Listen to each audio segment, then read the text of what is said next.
Hello everyone, welcome to CET classes. दोस्तों, SSC CGL 2020 का notification जो है आउट हो चुका है।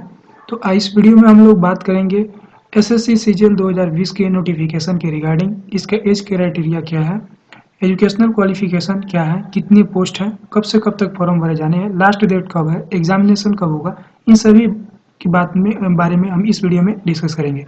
चलिए स्टार्ट करते हैं वीडियो और देखते हैं।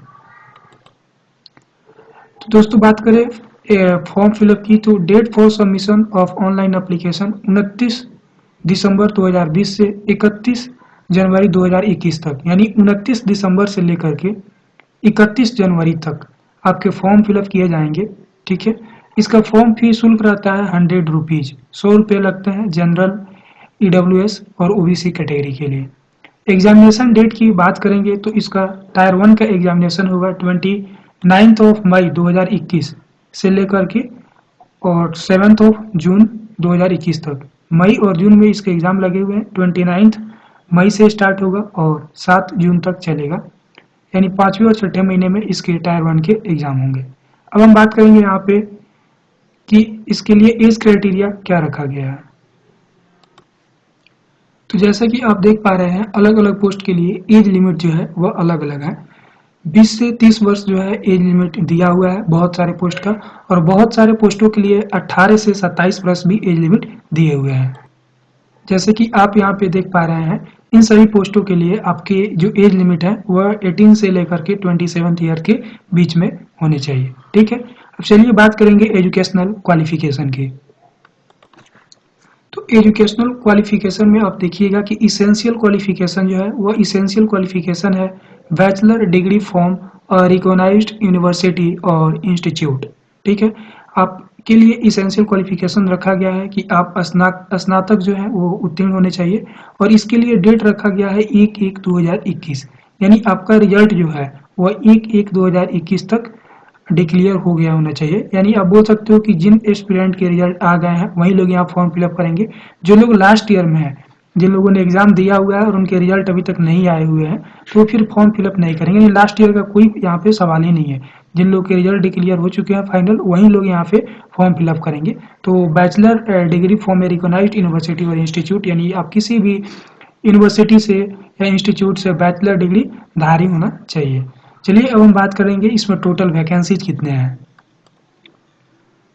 तो टोटल वैकेंसीज की बात करें तो टोटल वैकेंसीज है 6506, जिसमें ग्रुप बी की वैकेंसी की बात करें तो 250 है, जो गेस्टेड रैंक की पोस्ट होती है, और नॉन गेस्टेड की बात करें तो 3513 है। ठीक है, जो बी में ही है। और ग्रुप सी की बात करें तो 2743 वैकेंसी है, वह ग्रुप सी की वैकेंसी है। तो वैकेंसी काफ़ी कम है, 6506 वैकेंसीज है, और आप समझ सकते हैं कि जो प्रिपरेशन करते हैं एसएससी का वो कितने लाख हैं। तो उसके रिस्पेक्ट में बहुत ही कम वैकेंसी है, जिसमें ग्रुप बी में गेजेटेड ऑफिसर के लिए 250 पोस्ट है, और ग्रुप बी में नॉन गेजेटेड ऑफिसर के लिए 3513 पोस्ट है, और ग्रुप सी के लिए टोटल 2743 पोस्ट है। अब हम बात कर लेंगे कि इसके सिलेक्शन प्रोसेस में जो एग्ज़ाम होंगे उसमें आपको कितने % मार्क्स लाने हैं। इस बार जो है यह चीज़ें दी गई है कि आपको मिनिमम इतने % मार्क्स लाने हैं तभी आप क्वालिफाई कीजिएगा। चलिए हम उसको देख लेते हैं। तो जैसा कि आप जानते हैं कि एसएससी के अंदर वेरियस एग्जाम्स कंडक्ट कराए जाते हैं अलग अलग लेवल पे। टायर 1 आपका कंप्यूटर बेस्ड एग्जामिनेशन होगा, टायर 2 भी आपका कंप्यूटर बेस्ड एग्जामिनेशन होगा, जिसमें 2 पेपर होते हैं, एक मैथ की और एक इंग्लिश के। टायर 3 जो आपका होगा वो पेन पेपर मोड यानी डिस्क्रिप्टिव पेपर होता है, और टायर 4 जो होता है वो कंप्यूटर प्रोफिशिएंसी टेस्ट और डाटा एंट्री स्किल टेस्ट कराया जाता है, जो इसके लिए अप्लीकेबल होते हैं उनको। तो अब इसमें टीयर 1 में आपको कितने % मार्क्स लाने होंगे तब आप अपने कैटेगरी से क्वालिफाई कीजिएगा, इसको भी हम लोग देख लेते हैं। ठीक है, तो आप चलिए मैं आपको दिखाता हूँ कि आपको टीयर 1 में कितने मार्क्स लाने पड़ेंगे तब आप अपना सेक्शनली क्वालिफाई कर पाइएगा। तो जैसा कि आप देख पा रहे हैं कि अगर आप ईवर कैटेगरी से हैं तो टायर 1 और टायर 2 और टायर 3 तीनों में आपको 30% नंबर लाने पड़ेंगे। अगर आप ओबीसी और ईडब्ल्यूएस से बिलोंग्स करते हैं तो आपको 25% नंबर लाने पड़ेंगे, और आप किसी भी अलग कैटेगरी से बिलोंग्स करते हैं तो आपको 20% मार्क्स लाने पड़ेगा। ठीक है, टीयर 1, टीयर 2 और टीयर 3 तीनों की बात हो रही है। यह दिया गया है कि आपको इस तीनों टीयर में अगर ईवर से हैं तो 30%, ओबीसी ईडब्ल्यूएस से हैं तो 25%, और अदर से हैं तो 20% मार्क्स लाने पड़ेंगे। हालांकि इतने मार्क्स से आपके सिलेक्शन नहीं होते हैं, लेकिन एक लिमिट उन लोगों ने दिया हुआ है कि जो इतने से कम मार्क्स के होंगे उनको एज ए एग्जामिनर के रूप में ट्रीट नहीं किया जाएगा। अब हम यहाँ पे बात कर लेते हैं टायर 1 और टायर 2 के सिलेबस की।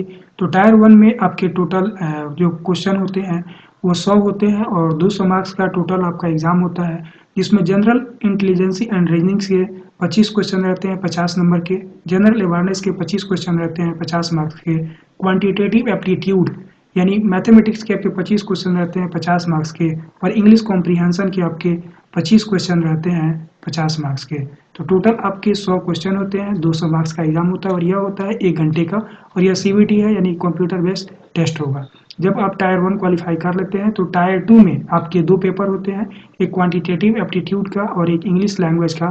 क्वांटिटेटिव एबिलिटी जो है यानी आपके मैथमेटिक्स 100 क्वेश्चन रहता है 200 मार्क्स का, और इंग्लिश में आपके 200 क्वेश्चन रहते हैं 200 क्वेश्चन रहते हैं 200 मार्क्स का, और इसके लिए आपको 2-2 घंटे का समय मिलता है। मैथमेटिक्स के लिए भी 2 घंटे का और इंग्लिश के लिए भी 2 घंटे का। और जिन लोग का स्टैटिस्टिक और का एग्जाम होना होता है उनके भी 100 क्वेश्चन रहते हैं 2 मार्क्स का 200 मार्क्स का, और general studies finance and economics का जिनका पेपर देना होता है ये अलग अलग होता है। JSU का जो लोग पेपर देते हैं उन लोगों को ये देना पड़ता है। तो 100 क्वेश्चन रहेगा 200 मार्क्स का, यहाँ पे भी 100 क्वेश्चन रहेगा 200 मार्क्स का, ठीक है। और जो आपका टायर 3 होगा वो मोड ऑफ एग्जामिनेशन उसका पेन पेपर मोड होगा, डिस्क्रिप्टिव होता है जिसमें आपसे ऐसे प्रेसिस लेटर और एप्लीकेशन वगैरह लिखवाए जाते हैं। यह टोटल 100 मार्क्स का होगा और इसके लिए आपको 1 घंटा का समय दिया जाएगा, ठीक है। तो मुझे उम्मीद है कि आपको इस वैकेंसीज के बारे में ओवरव्यू मिल चुका होगा, और आप एक बार फॉर्म फिलअप करने से पहले नोटिफिकेशन को रीड अवश्य करें, तब आप फॉर्म फिलअप करें। मुझे उम्मीद है कि ये वीडियो आपको पसंद आया होगा। मिलते हैं फिर किसी नेक्स्ट वीडियो में, तब तक के लिए thank you, have a nice day.